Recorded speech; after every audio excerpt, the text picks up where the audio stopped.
Hi, y'all. Happy Saturday. Blackest of greetings to you, blackest regards.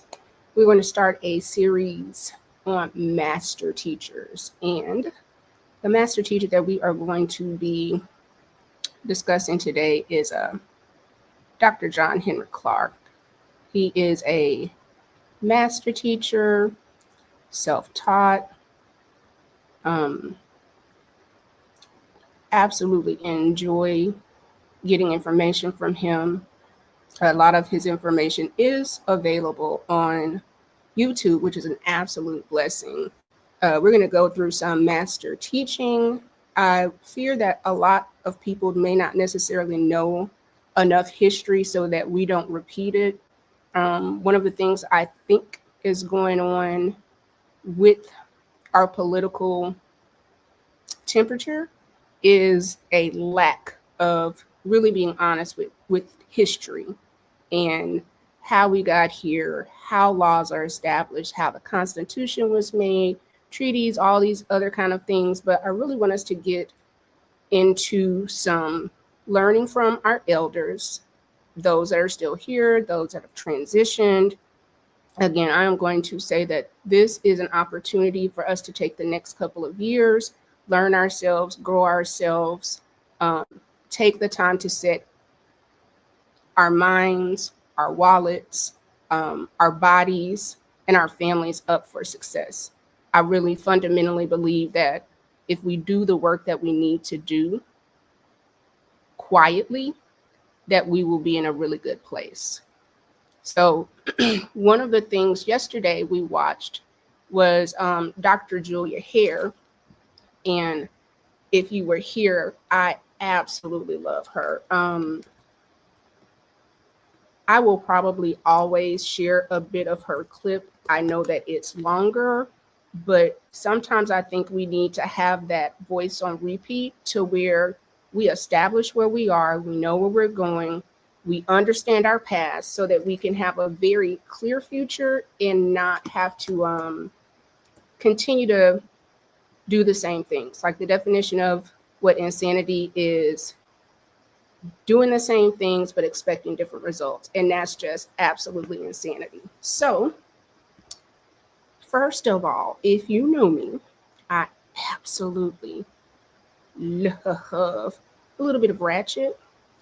Here's one thing that I'm going to share with y'all. And this, again, we will get very familiar with this clip because this is something that, as a person that likes to be solution based and to fix things, the tendency to want to jump in and make it better, it can have some, I want to say, negative effects, not necessarily the best, right?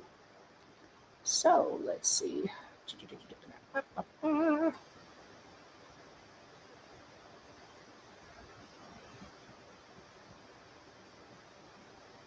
And I'm going to get better at clipping these out and doing what needs to be done. But let's listen.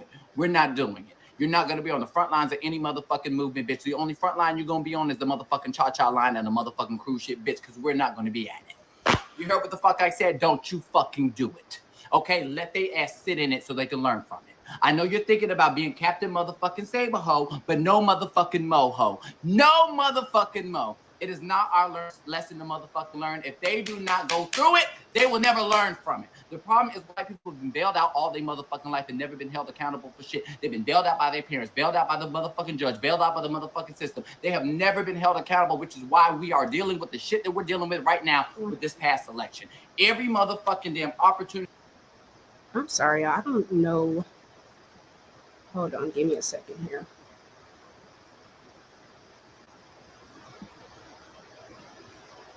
I am for sure if this is sharing. So let's see. It is not. So let's figure this out. I don't want to remove it.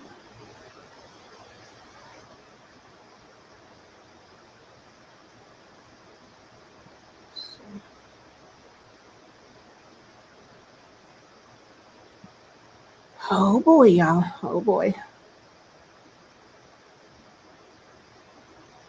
Mm-hmm. Okay. All right. I think we got that there.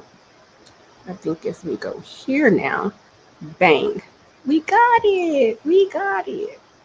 Okay. So now I want to scale it because I just don't like the way that looks. Pardon me. Please receive this. He does use some profane words, but I think that sometimes profanity is necessary. And the other thing, and you can look it up scientifically, people that do cuss tend to live longer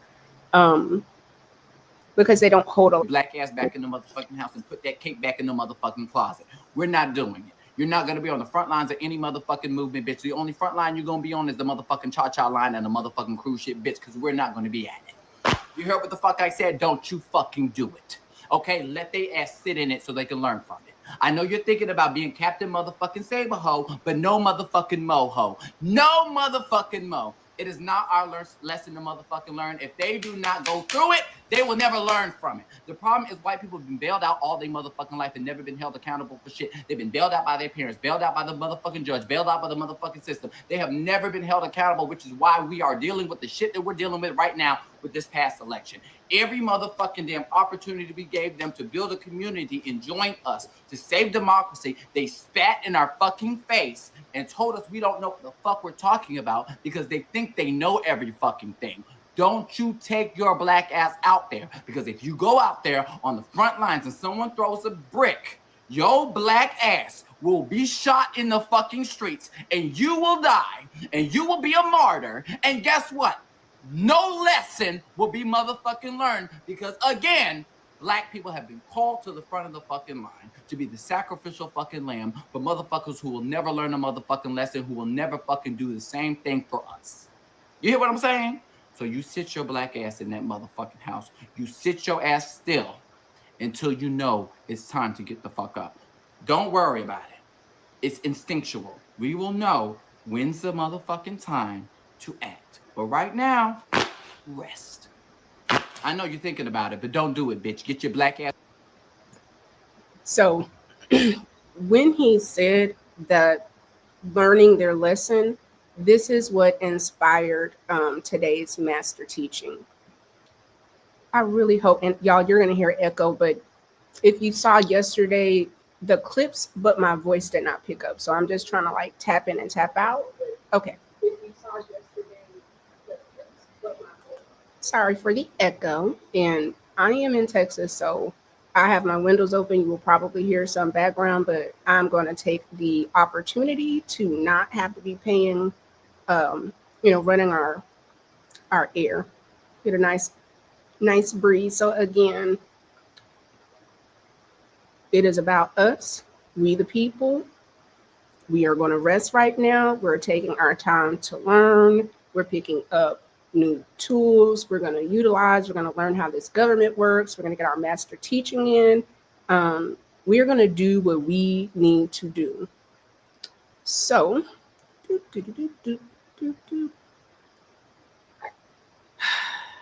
I'm debating. I think I really want y'all once again to watch Dr. Julia Hare, and then we will lean into Dr. John Henrik Clarke.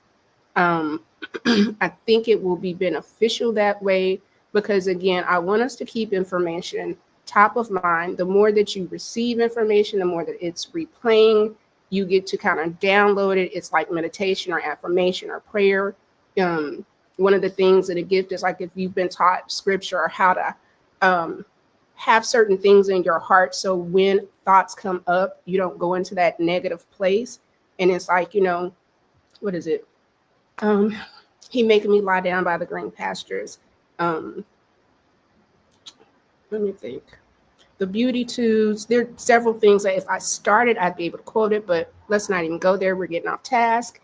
ADHD. Please blame my head and not my heart.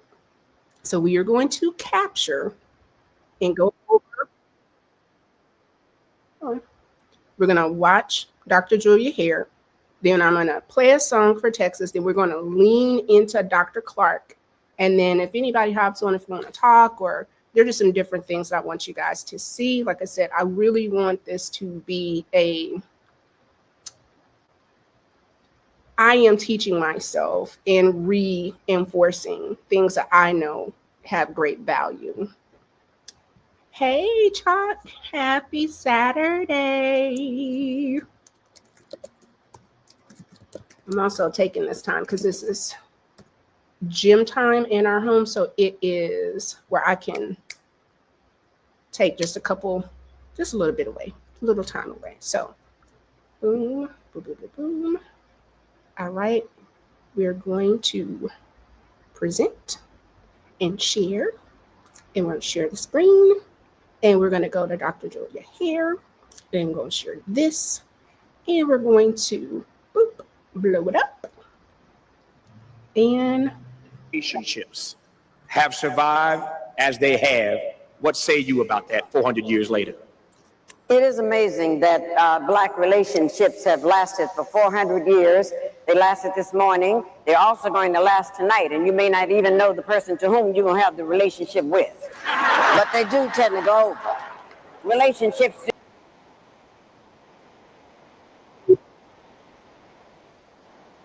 sometimes really reach a low ebb. That's one of the reasons why we wrote the book, How to Find and Keep a BMW, a Black Man Working. That was spelled out in there. It's just very serious. Because our relationships didn't start yesterday or last week. It also started 400 years ago when those 19 persons were here. And I want you to remember something very important that one of our by any means necessary power brokers told us, and that was Malcolm X. He said, if we can only remember that you didn't land at Plymouth Rock. Plymouth Rock landed on you. And it's very essential that we kind of keep this in place. And knowing that these are the things that happen, then we have to move more to change it. See, we have a system that would not like to see Black males and Black females together. They would not like to see that happening at all. Because once we come together, they understand the power of the strength of the Black woman, the queen of the universe. They know that, her strength. They also know the power of the Black male, the warrior. If you would turn him loose, he will protect also his family and things that need to be done. And because they understand that if our relationships are together, then they will lose. But if our relationships are torn up,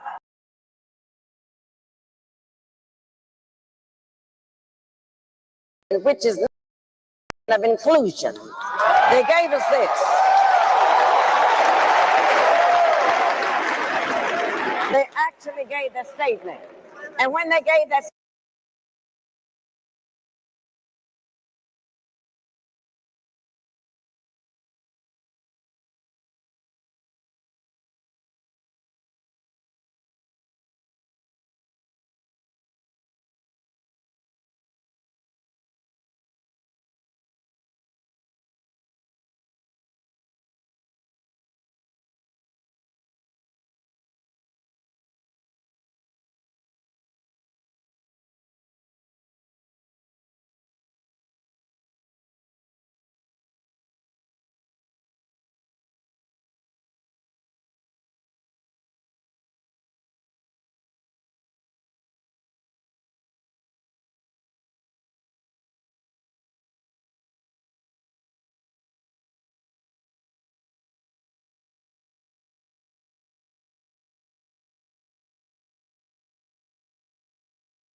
alrighty. Let's see now. I'm gonna share the screen.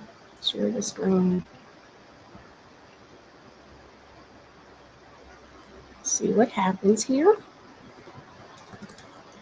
When I tell you there is such a learning curve with this that it is kind of okay. So I see my good sisters on the screen. We're gonna roll it back. that Black relationships have lasted for 400 years. They lasted this morning. They're also going to last tonight, and you may not even know the person to whom you're going to have the relationship with. But they do tend to go over. Relationships do go over like that. And as we move into what has happened to this, I know that our relationships sometimes really reach a low ebb. That's one of the reasons why we wrote the book, How to Find and Keep a BMW, a Black Man Working, that was spelled out in there. This is very serious. Because our relationships didn't start yesterday or last week. It also started 400 years ago when those 19 persons were here. And I want you to remember something very important that one of our by any means necessary power brokers told us, and that was Malcolm X. He said, if we can only remember that you didn't land at Plymouth Rock. Plymouth Rock landed on you. And it's very essential that we kind of keep this in place. And knowing that these are the things that happen, then we have to move more to change it. See, we have a system that would not like to see black males and black females together. They would not like to see that happening at all. Because once we come together, they understand the power of the strength of the black woman, the queen of the universe. They know that, her strength. They also know the power of the black male, the warrior. If you would turn him loose, he will protect also his family and things that need to be done. And because they understand that if our relationships are together, then they will lose. But if our relationships are torn up, then we can forever be treated in certain ways by the oppressors. That's why they gave us something called integration, which is nothing but the illusion of inclusion. They gave us this. They actually gave that statement. And when they gave that statement, it meant that they could go right into your homes. They went into the black homes now, the powers that be, and told us that you cannot discipline your children anymore. And if you discipline your children, you will go into jail. It's this kind of thing they told us. Now, this is amazing that, you know, the black parents who in Africa, that was out of the question. Some social worker come in there saying you can't discipline your children, the social worker would disappear. As you all know, this kind of thing would go on. You would be sitting in a place like this, and all you had to do was act up and do something wrong, and all your mother had to do was to glance in your direction. Y'all remember that? And you remember that the glance meant, don't let me have to get up and come over there. And every once in a while in the black family, there was a fool who would challenge the glance. And if you could get home over the foot, over the ironing card, over whatever, you were sent to the backyard to get something off the peach tree. And if you brought something in that was too short,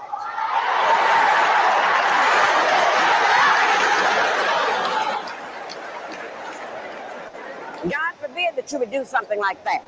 But then it got so terrible in frightening us. This is why we got to take this back. And this is the best part of our action plan, is to reclaim the minds of our children. Because then they went into the public schools and took discipline out of there.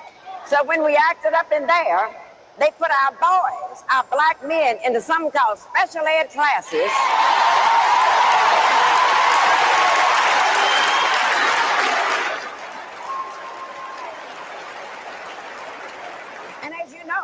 Those special ed classes are nothing but holding cells until they can go to the state prison.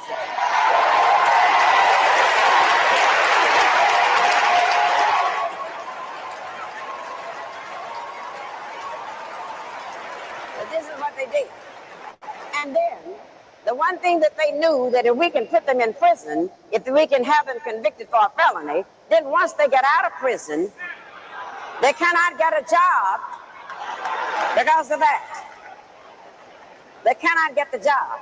And then if they happen to eke out and find a job, then they have to pay taxes on a job, yet they cannot vote. And I call that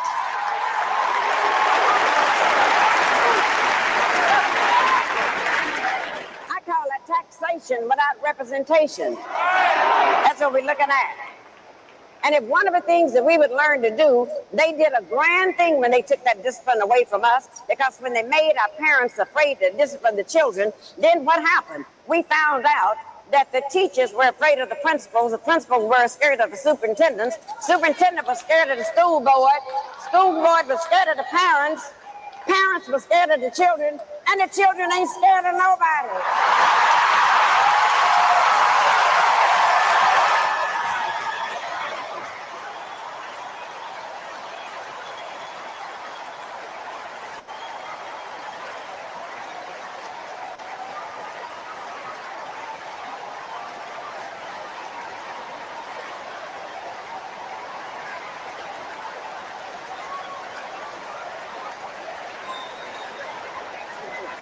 And if you have an interest in what this is State of Black America. They used to have a State of the Black Union. I think it's probably from like, I want to say 2005 to 2009. The previous video from last night, you would have seen a clip of Kamala when she was much younger, Erica, I think Alexander, and then we did this with Dr. Julia here. I have and I am ordering her books, and that will be part of the series and master's training here. I'm trying to get it as soon as possible. She's transitioned, so a lot of her books are just not readily available anymore. But let's finish up. And now for the last statement, the reason why we're so pleased to have the covenant, it makes all of this type foolishness stop. It's going on under Angela Glover in San Francisco. It's all over the country. And they're all saying, we finally have a movement where we can take back over the minds of our children. And the first thing we got to take over, the covenant taught us that we do not have to have black leaders anymore. It told us because everyone in this room is empowered to be a black leader. Everyone in this room.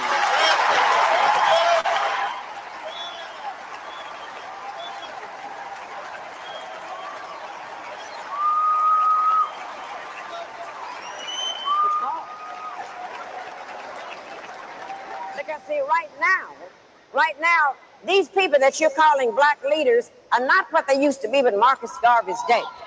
They're not what they used to be back in the days of W.E.B. Du Bois or Martin Luther King.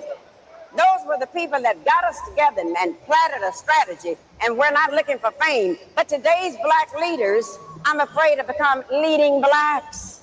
And don't ever confuse leading blacks with black leaders.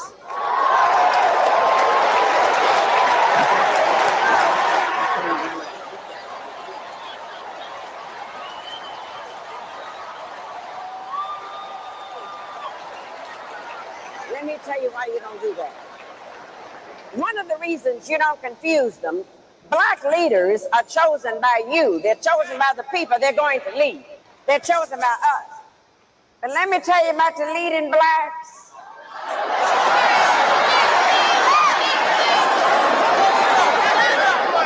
The leading blacks are chosen by the media.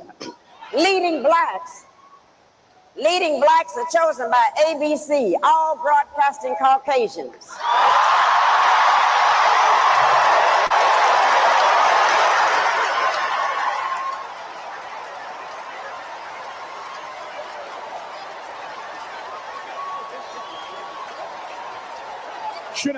Should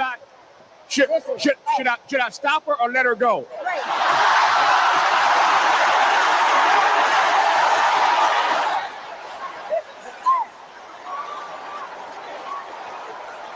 Now this is the last one. Leading blacks are also chosen by NBC. Nothing broadcasting but Caucasians. And the rest are chosen by CBS, the Caucasian broadcasting system. And when you allow leaders to be chosen by the media that's owned by the corporations, when you get ready to change your lives, when you get ready to demonstrate, when you get ready to march, when you get ready to come to the covenant, when you get ready to endorse and make Tavis one of our next elected officials, but what happens?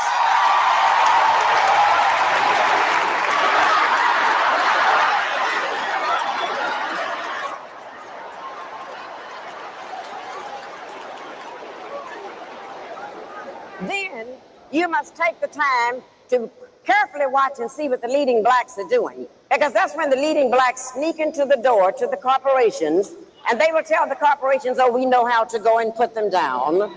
We know how to get you some real affirmative action Negroes to come in here and work. We know how to do that. But at the end of the day, the leading blacks lead the corporations, and the leading blacks have gotten paid while we have gotten played.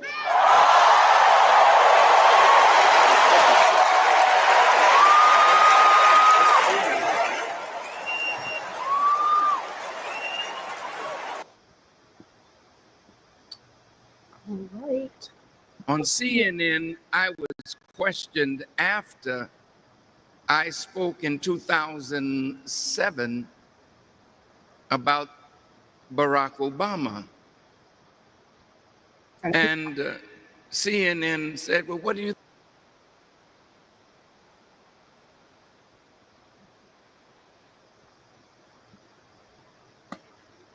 And I'm going to stop that because we will come back to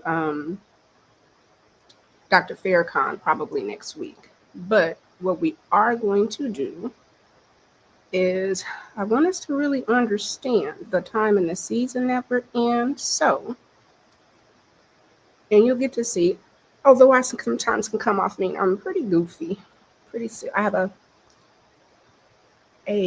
fun side, I promise. So let's see, we're going to present. Hey, very sexy red. Hey, sis. Thank you for coming by. I'm going to share this. And again, you're always going to see me kind of resize things just because aesthetically, I'm one of those people. Let me look up, make sure everything is good. Okay, let's go.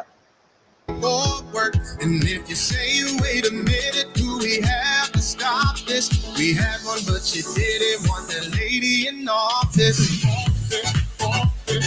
Hostile government. Take over. Hostile government. Now that we're a part of a Nigerian prince scam, surprise, surprise, it ended up being a white man. Oh, I just want to know what the hell do I do? And if you say, wait a minute, do we have to stop this? We had one, but she didn't want that lady in office. Hostile government.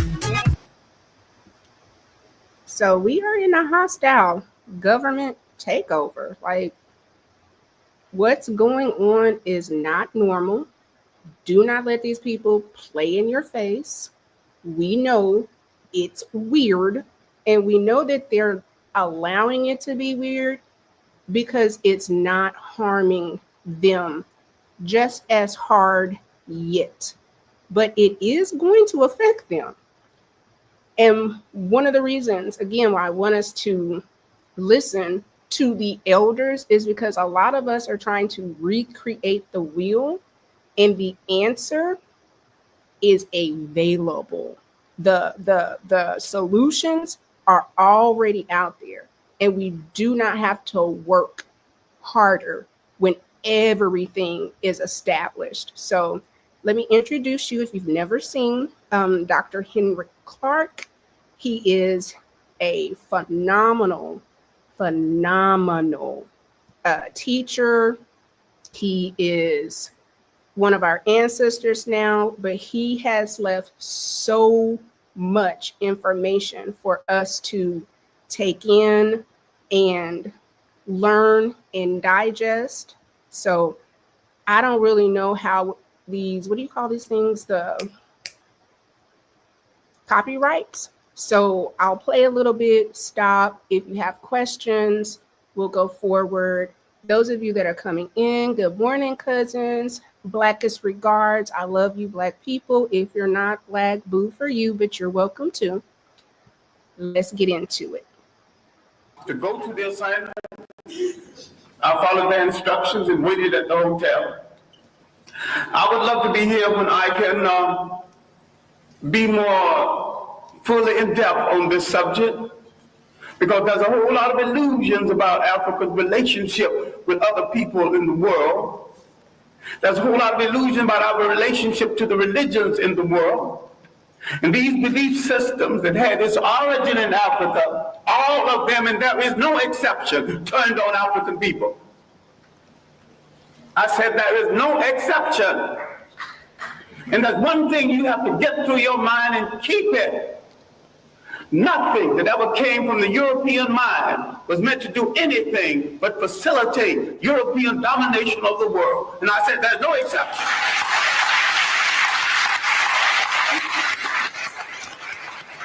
Everything that was brought into this continent, everything, every idea, every so-called religion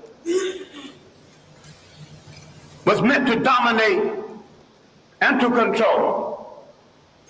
The Arabs had no illusions about it. The Europeans had no illusions about it. You were the ones with the illusions.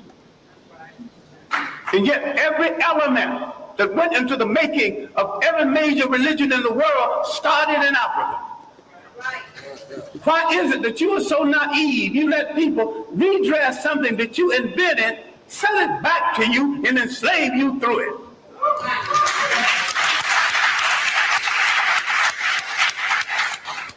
I'm saying that all organized present religions are male chauvinist murder cults. And I say there is no exception. Why I wanted to be here earlier, I wanted to deal with our relationship with the people of the world and the fact that we created peaceful nations that had no word for jail because no one had ever gone to one. No word for old people's home because no one ever threw away grandma and grandpa. No word for orphanages. We did all of this, and over half of human civilization was over before we knew that a European was in the world. Before he wore a shoe or lived in a house that had a window. Now, Africa has always and still is the prize for the whole world. We as a people have always been the world's richest people, culturally rich, mineral rich. We have always been the prize because we have always had and still have something that other people won't, think they can't do without, and don't care to pay for. Because we have always been the prize, we have been under siege for over 3,000 years. Nothing that ever brought into Africa from the outside was meant to do the Africans any good. That means all other religions. Islam was the handmaiden of Arab imperialism. Christianity was the handmaiden of European imperialism. The Hebrew faith was the handmaiden of a concept called the chosen people. Now, if God is kind and God is merciful and God has no stepchildren, he won't choose one over the other. And to say he chose some people, you're making him a bigot. And to say that he endorsed enslavement of one people over the other, you're making him an accessory to murder. The Arabs used Islam to rationalize their slavery and their imperialism. The Europeans used Christianity to rationalize their slavery and imperialism. Who are you kidding about friends in the world? Damn it, if you want a friend, look in the mirror.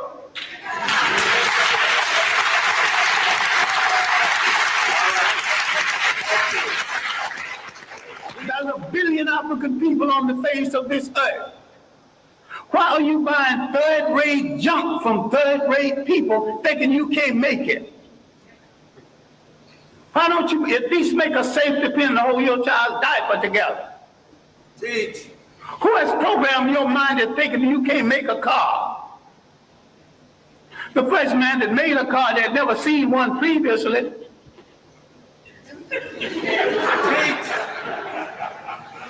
The Japanese bought cars, bought locomotives, broke them down and studied them, and had a Japanese technician produce each piece, put it together, and had a much better train than the one they copied from. All knowledge in the world belongs to everybody in the world. Yes. Who has programmed our mind in assuming that we cannot run a nation and run it well? The main thing imperialism did, slavery and imperialism, they removed African people from the respectful commentary of history. And they tell them something they are still telling them, and all of the organized religions are guilty of this. I favor none of it because Africa didn't need any of it. I'm saying that African belief systems, properly understood, is 10 times better than Judaism, Christianity, and Islam. And I'm going to stop it here. Dr. Henrik Clarke had some really good lectures available as far as teaching about religion. There is also Dr. Ben Yoakum and then Dr. Barry Shango, which all three are master teachers. We'll be introduced and following some of their things. And I'm not trying to come up against anybody's spiritual system, but I also believe that information is power and you make your own choices about your spiritual system. But I think it's very interesting that the elders are already ahead of some of the quote unquote new age thinking. And better for the African. So you might have some romance with one of these religions. I have no romance with any of them. I have a romance with reality and truth. And the chips can fall where they may after I tell it. As for friends, you have had no friends. When they discovered you, they began to prey on you. Now let's look at our relationship with Western Asia, mistakenly called the Middle East. For 3,000 years, our greatest enemies came from Western Asia. They were trying to avenge the fact that they were once African colonies. You read a book called When Egypt Ruled the East, and you get some of the basic information on this. Now, the first visitors to Africa came in the 1700s BC. These were the people who would later be called Hebrews. Now, black people are ticklish on this because black people think that everything in the Bible is true. I question the intelligence of anyone who thinks everything in the Bible is true or supposed to be true.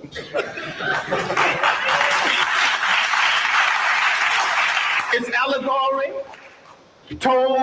stories told to illustrate a point at a time when there were very few people reading books. And most of what went into the making of the Bible was copied from Egyptian texts. Now, if you want to get so dewy-eyed over the Bible, which is a carbon copy of a carbon copy, why don't you go back and read the original Egyptian text?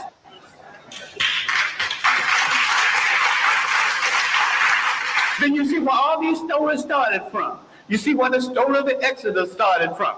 Now, you get so dewy-eyed, you actually think there was an Exodus. These people walked into Africa. Why couldn't they walk out? Why did they have to go by sea? Nope. Why did the sea have to part? If you read Egyptian literature, you will discover that the whole story of somebody parting the sea started with about 3,000 years before the Hebrew entrance. I should not use the word Hebrew entrance, before the entrance from Western Asia. Now let's get one thing straight, because black people are confused about all religions. Now, I'm not against any religion. I'm a very spiritual human being. I just don't need a preacher to preach no 10 Commandments to me when he's a backslider going with some other man's wife. I'm intelligent enough to pick from the 10th commandment, not commandments anyway, but they were omissions of purity at the great school at Luxor, the great African training school. All right, now, let's get into this Western Asia. I'm saying that the people who came from Western Asia escaping famine did not have any Hebrew faith when they came into Africa. And there's no record of a Hebrew faith before this. Why is it that when they left Africa in the so-called Exodus, they had all three? African culture, an African religion, and an African language. Now look at the origin of the so-called people you now refer to as Jews. And you're mistaken using that reference because the word Jew is of European origin. And the people in Europe who call themselves by that name have no relationship to the biblical people. of the Hebrew faith. And I'm saying that the people we now call Jews entered world history with that visit to Africa. And when Africa was invaded, 1675 BC, instead of joining the Africans who had been their beneficiary and saved them from starvation, they joined the enemies of Africa. No one has ever returned any favors to us. As a people, we have always been hospitable to strangers, mostly the wrong stranger. And what we have to understand now, in the period of superior brainwashing, is that there is no European answer for African problems. Either Africans find a solution to African problems, or there is no solution. And if you don't find a solution soon, you go back into slavery. We have to stop all of this nonsense about who belongs to what religion when all of them were imposed on us in the first place. We stop all this fight between Muslims and Christians when neither one of the religions are doing them any good or moving them toward independence. All of them are handmaids of conquerors. All of them are religions of conquerors. We were naive when we accepted their interpretation of something that we had all along. I'm saying we need to take a good look at ourselves. I'm not talking about burning churches. I'm not talking about getting rid of religions. Understand me well. I am saying that every single thing that touches your life, religious, socially, and politically, must be an instrument of your liberation, or you must throw it into the ash can of history. Develop a liberation Islam. Yes. And if you develop a liberation Islam, you have to turn on the supreme slave traders who were in the slave trade 1,000 years before the Europeans, the Arabs. And most brothers who think they're Muslims are merely Arabists, forerunners, vanguards of Arab propaganda. The Arabs are not above joining the Jews against black people. In America, they're already doing it in Detroit. In America, they're already doing it in real estate. You got some dewy-eyed thing that you got a friend. I still ask you to look at that mirror. And if nothing staring back at you is friendly, then you've got no friend. This is where you start friends. All right. I'm saying something which you need to reconsider.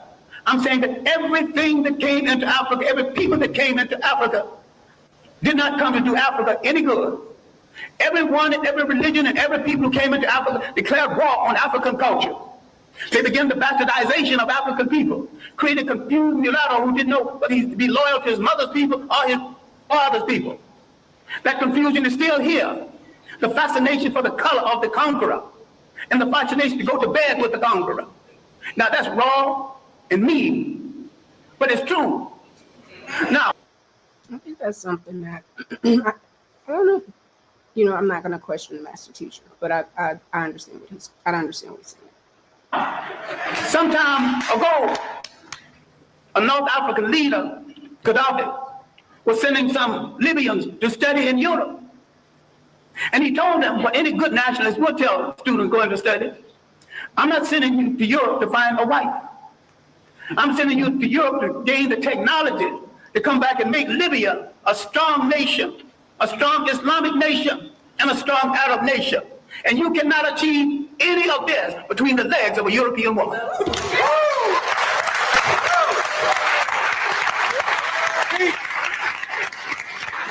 When is somebody going to get strong enough to tell Africans going to school, you're going to come back home and pair up with a sister, but if you want to pair up over there, stay over there.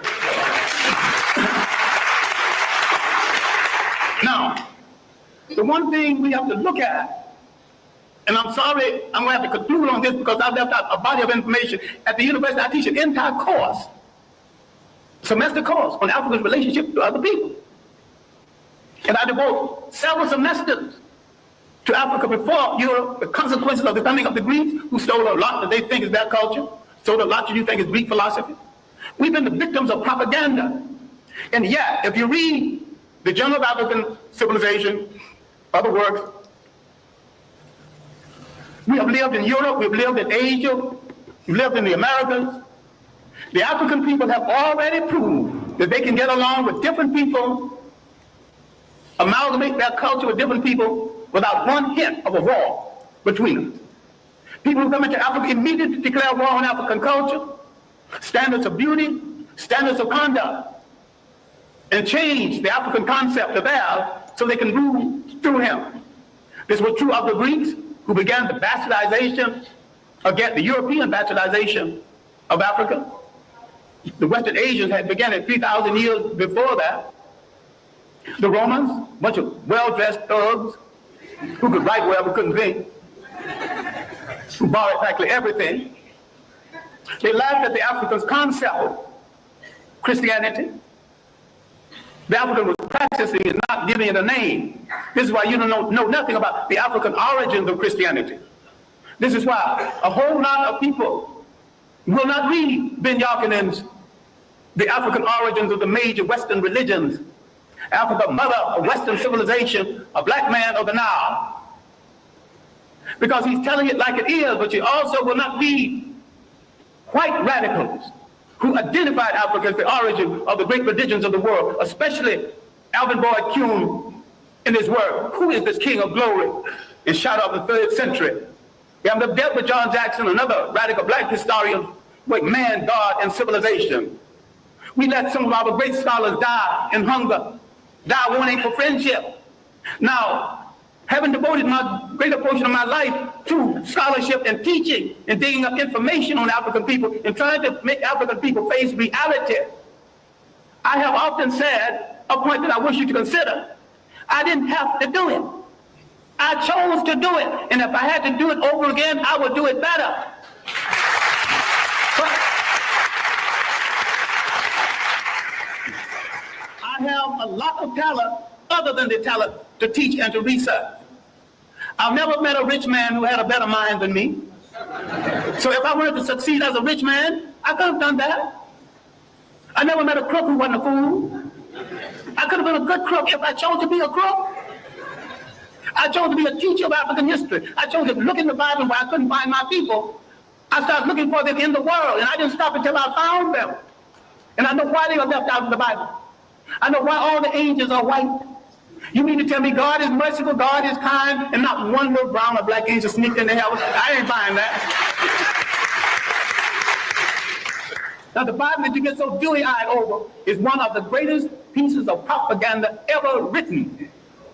If you want to read the Bible, why don't you read the Bible one day and read Mein Kampf the next day and see the comparison? That's hard on your mind. Because you think if you don't have Christianity, Islam, or Judaism, you don't have that spirituality. I've got more spirituality after I put all of them down. And I've got more religion after I put all of them down. All right, now let me conclude something that has no conclusion. We have to look at the impact of Europeans on Africa. All impacts have been negative. The Romans laughed at the early African Christians. Finally, for political reasons, they stopped killing Christians and became Christians. I'm saying the Europeans became Christians for political reasons, as the Arabs became Muslim for political reasons, and as the so-called Jews became Hebrews for political reasons. People use organizations for political reasons, and what we get so dewy-eyed and think we're dealing with all the truth. If you look at indigenous African belief systems, if you look at the idea when Africans had no churches of any consequence, because these fools came here and said, this is the house of God, and the African looked at that church and said, if God who made the wind, the spring, made the ocean roll, and you're going to tell me he can fit into a little thing you call a church? That is no house of God. So somehow we had the common sense enough to move away from it, and some had the common sense to put it down. I'm saying that you're closer to God when the further way you get away from organized religions that are all handmaidens of conquest. The Roman Empire developed during the early period of Christianity. Remember, the Roman Empire started in Africa. It rose in Africa. It fell in Africa. A lot of people need to stop reading some religious books and read some straight history without fable, without supposition, without myth. Read straight history. Read the Mediterranean world in ancient times. She's a racist figure, but her chronology is good. And there's a good history of the European trying to move out of Europe into the Mediterranean to find something to eat to put on that gosh darn awful European food. He has solved his problems at the expense of other people. The slave trade liberated Europe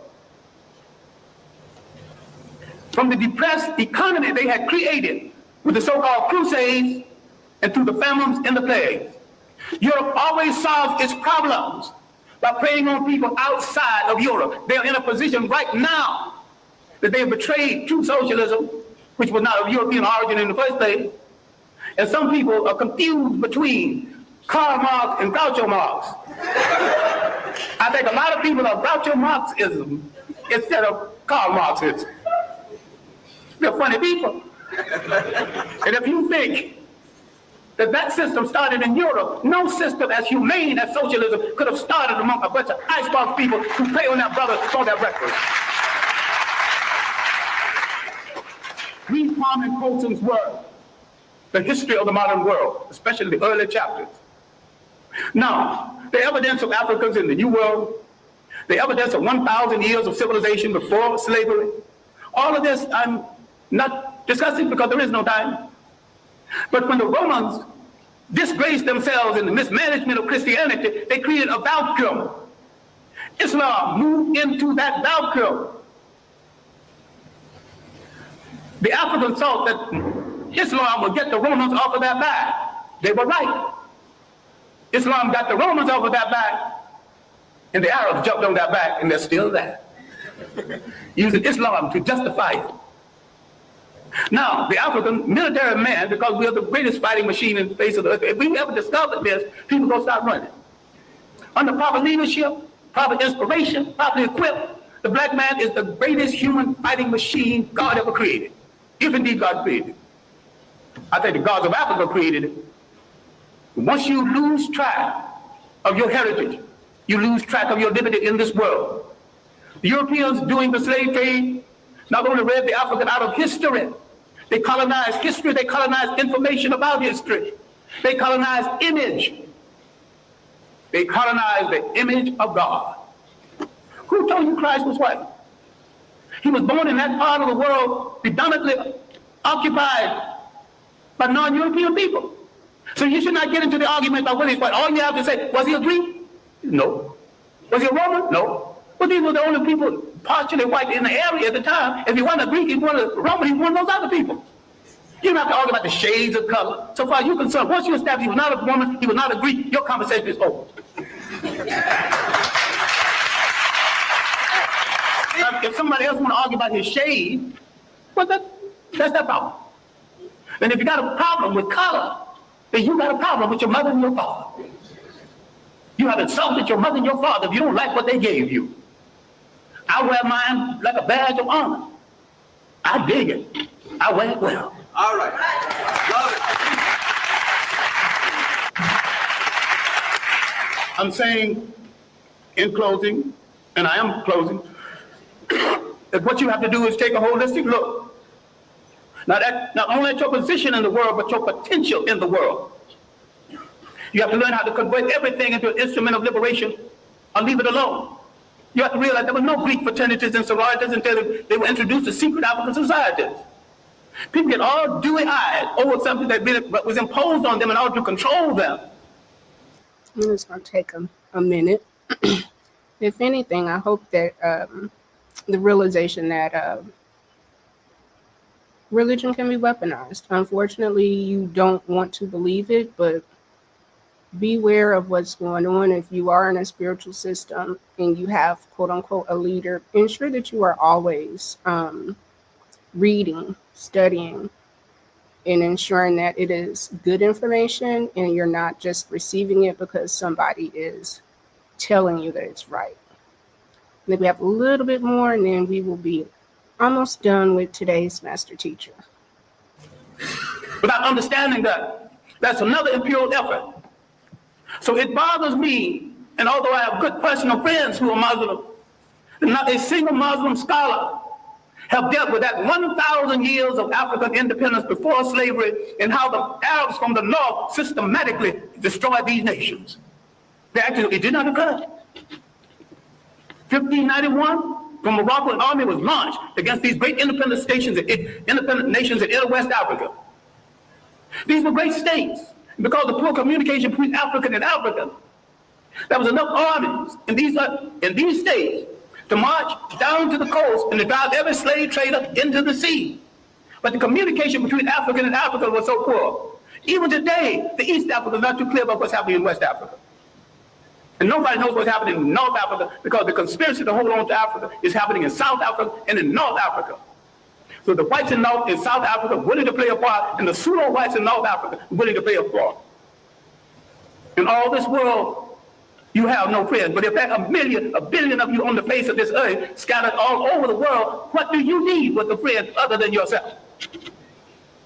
Why can't you turn inward on yourself and say, I will wear no clothes I don't produce. Start with your underwear. I wear no shoes that's not made by a brother. You're creating a shoe factory, employment at once. Start buying airplanes, break them down and study them, and later on make airplanes. What this whole thing is about is the restoration of confidence. It has been the role of these handmaidens of colonialism to destroy your confidence in yourself. You don't believe that you can look like a god. You don't believe a black father in your home is to some extent a god. That doesn't make the black woman less than a goddess. Because we produced the first human society that recognized and respected the female god. We produced the first human society that said you can't be a king unless you got a queen. You can't be a god unless you got a goddess. So you can see all of these social ills that people are defending now, none of it started in our countries. I defy anyone alive, and those who want to come alive, come back and prove me, I invite them too, to show me one single case of sexual deviance, of maladjustment, any place on the African continent for the coming of foreigners.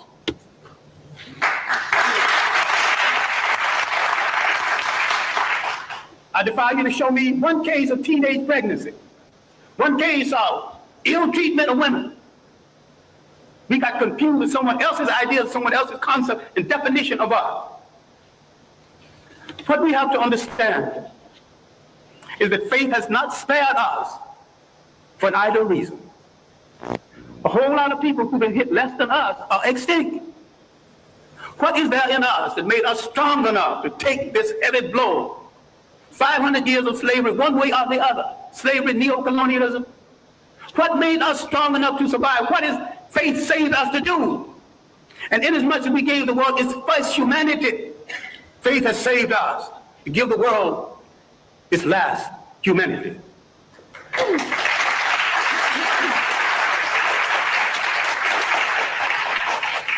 What we have to do is to believe it, to believe that we are worthy of it, and to believe that we are capable of it. What black studies should be about, what black religion should be about, is the restoration of the confidence. And the restoration of the confidence is we must rule the state again. There is not an imitation nation, an independent nation in Africa. They're all imitation European states. And what we have to understand is that the nation state is stagnant.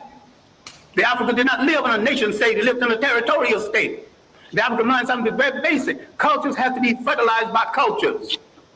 People have to be fertilized by the interaction between cultures and cultures. This insecure European tighten his borders, you got a passport to come here? The word passport is not in any African language. Please pay attention to this last half. Really key in. The things he invented to restrict himself, he imposed on other people. Once we gain confidence in ourselves, and once we look at that person staring back at us from that mirror and like what we see, and don't move from that mirror until you like what you see.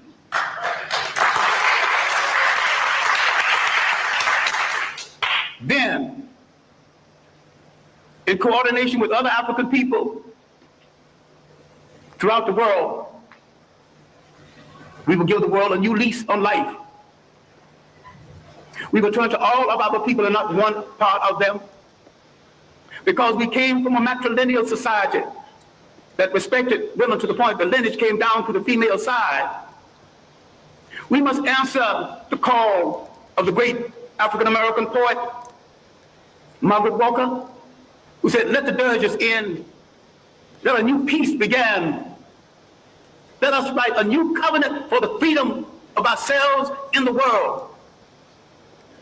African men throughout the world need to step forward and answer Sister Margaret and say, Sister Margaret, we have heard your call.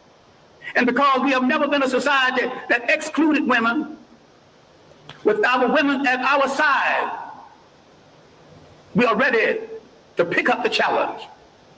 We are ready to start a revolution that will change the world. We won't get ready tomorrow because tomorrow's things are left to tomorrow. We will start our revolution right now, and we will start it with ourselves. Thank you.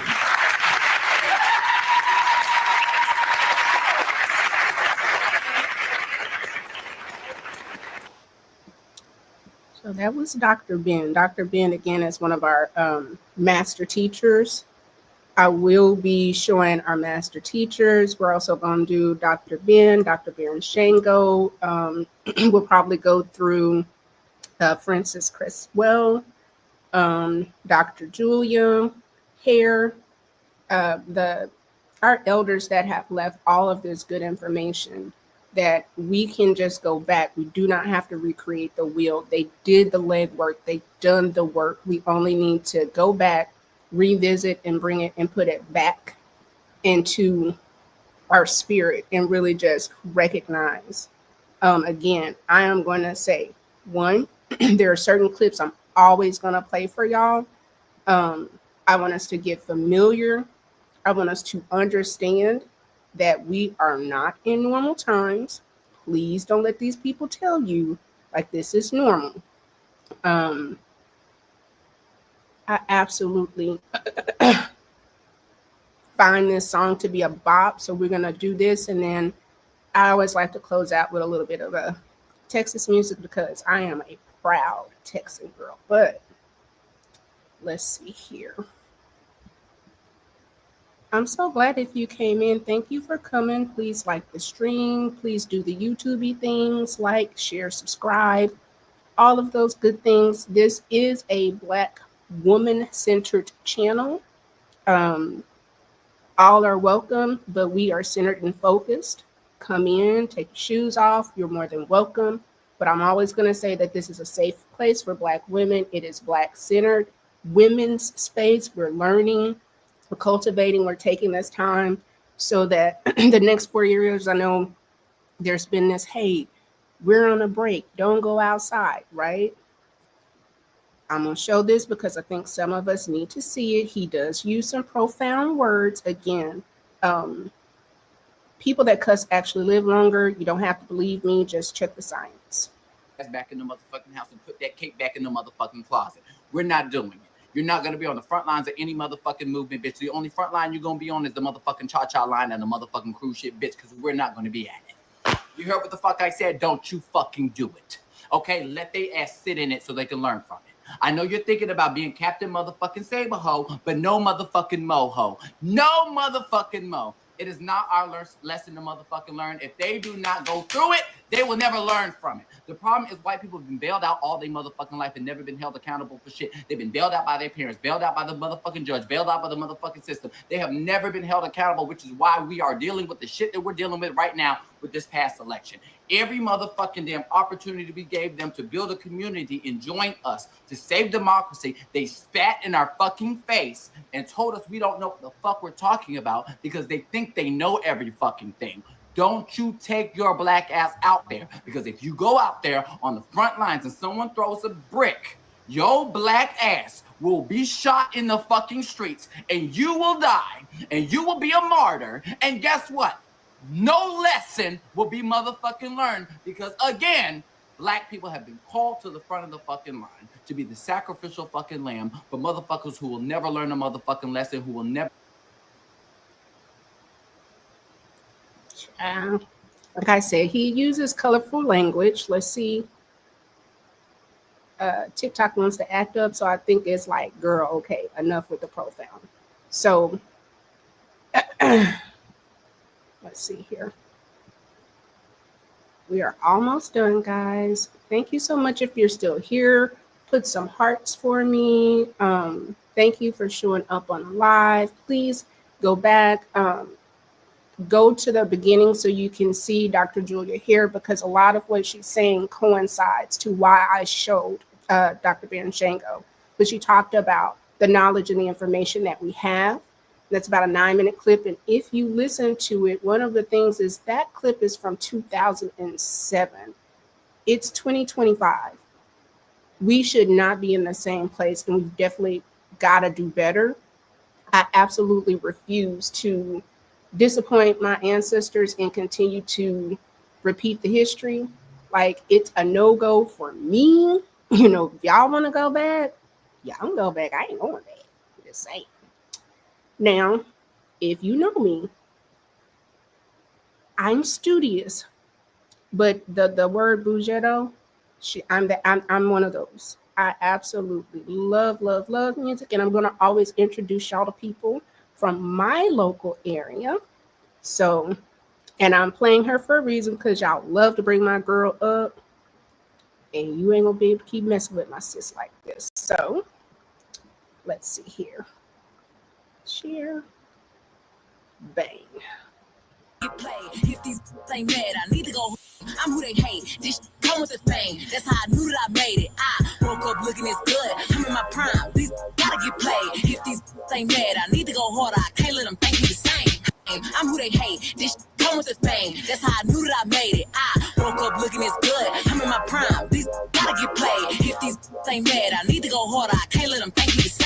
I'm who they hate. This come with the fame. That's how I knew that I made it. I woke up looking this good. You already know, if you wake up looking good, if you're sure of yourself, it's going to be some haters in the midst, right? And that's what I see with these people that are doing all of this extra stuff. They know who we are. They know whose we are. They know what we can do. And if anything, we need to stop looking for acceptance. Build black, buy back, bank back, bequeath black. Get as many touches with black businesses as possible. I think that's almost everything. Let me make sure, because that's next week. Is this the same thing? Yes.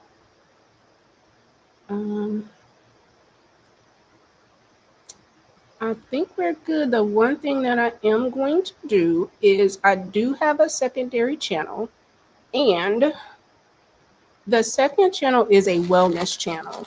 I'll start making content for this. Again, it is going to be centered around wellness, wholeness.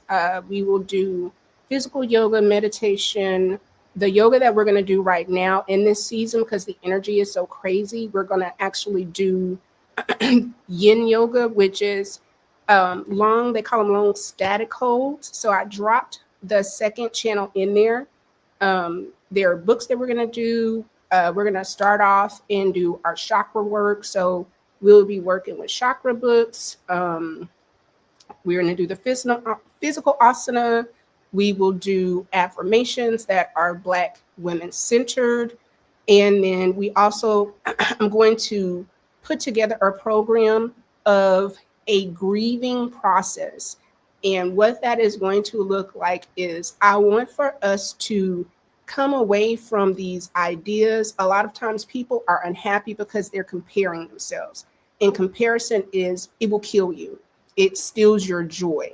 So one, we need to rework any lies that we've told ourselves, anything that, any false ideas, false identities, disappointments, childhood hurts. We have to acknowledge that we're hurt. We have to acknowledge and grieve that process so that we can continue to move forward and heal and be our best Black selves. With that, I'm gonna just leave y'all with one other song because, heck, why not? Give me a second. I thought I had it queued up. Hold on, y'all. If you've been here this long, thank y'all so much for staying. Thank you for participating. Please, if there's a particular Black scholar that you want to go with, or someone that you really enjoy, let me know. I love finding out about new teachers, new music, I will say that it's probably going to be kind of odd, but I will probably do more of the music stuff either here or the tips critiques. But this will be more of a political learning channel in the sense of more pop culture. And then the secondary channel that I put in, that is going to be just pure wellness, meditations, workouts, books, tools, all kind of stuff. But it will be 100% wellness based. Let's see. I'm almost there. Again, if you made it with me this long, like, we get better each time, but I got to give it to the people that have been making content for quite a while, because baby, you think that it's like, oh, that looks easy. It's not. It's really not. This is what I want. Okay, 1 second, y'all.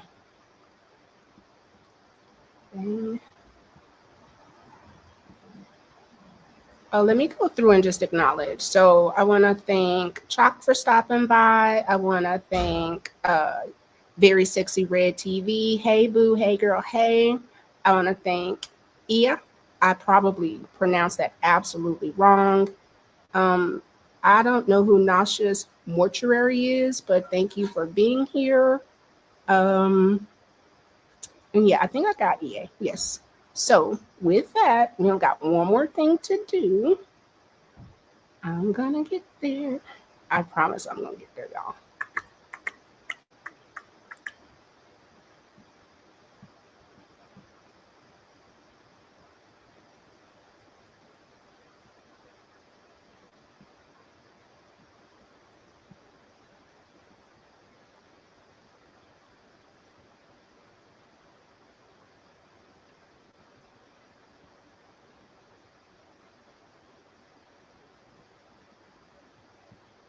And I know I've shown this before, but I absolutely love Big L. He is Big X the Plug. He's another Texas artist. Of course, the first that I played was Megan Thee Stallion. She's for adults and I'm grown. But here we go. The biggest.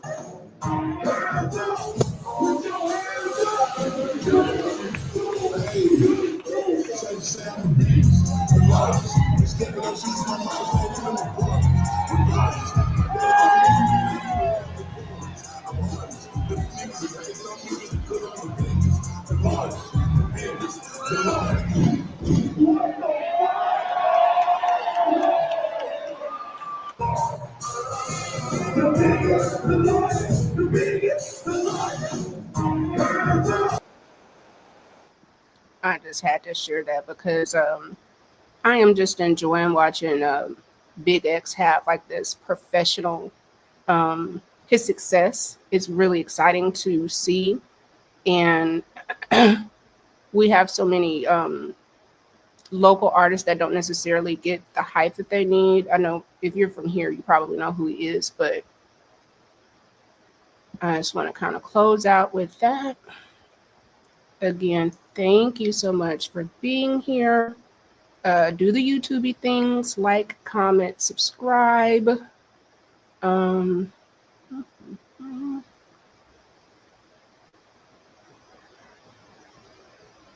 Leave comments, book recommendations, anything that you would believe that the channel can benefit from.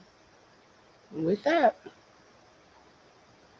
I appreciate you being here, sharing time and space with me. Remember, build black, buy black, bank black, barter black, bequeath black, and stay your black ass in the house.